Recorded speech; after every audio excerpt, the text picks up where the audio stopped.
حضرت یونس علی نبینا علیہ الصلوۃ والسلام نے ایک دن حضرت جبریل امین ملنے آئے تو جناب یونس علیہ السلام کہنے لگے اے جبریل، اللہ کے نیک بندوں میں جو اللہ کو اس وقت سب سے زیادہ پسند ہے نبیوں کے بعد، توجہ کرنا بات پر، جو سب سے زیادہ اللہ کو پسند ہے نبیوں کے بعد ولیوں میں، اور سب سے زیادہ اللہ جس کو اللہ کی بارگاہ میں عبادت گزار لکھا جاتا ہے، میری اس بندے سے ملاقات کرا۔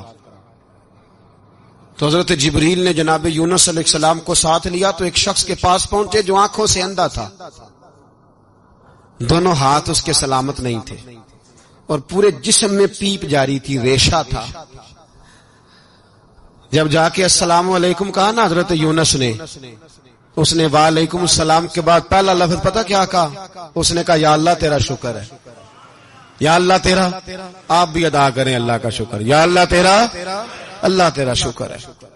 حضرت یونس علیہ السلام کہنے لگے تو شروع سے اس طرح کا ہے، نابینا بھی اور ہاتھوں سے معذور بھی اور سارا جسم شروع سے؟ تو بڑے ہی خوبصورت لفظ اس بیمار نے کہے، کہنے لگے نہیں حضور، میں بالکل ٹھیک ٹھاک تھا، جب تک میرے رب نے چاہا کہ یہ دنیا کو دیکھے تو تب تک اس نے مجھے آنکھیں دیں، اور جب اس نے چاہا کہ اب اس کا دیکھنا بہتر نہیں تو اس نے واپس لے لی۔ تو یا اللہ تیرا شکر ہے، اللہ تیرا شکر ہے۔ پھر کہا جب تک اس نے چاہا کہ میرے ہاتھ رہے تب تک رہے، جب اس نے چاہا کہ میرے لیے بہتر نہیں تو اس نے لے لیے، تو یا اللہ تیرا شکر ہے۔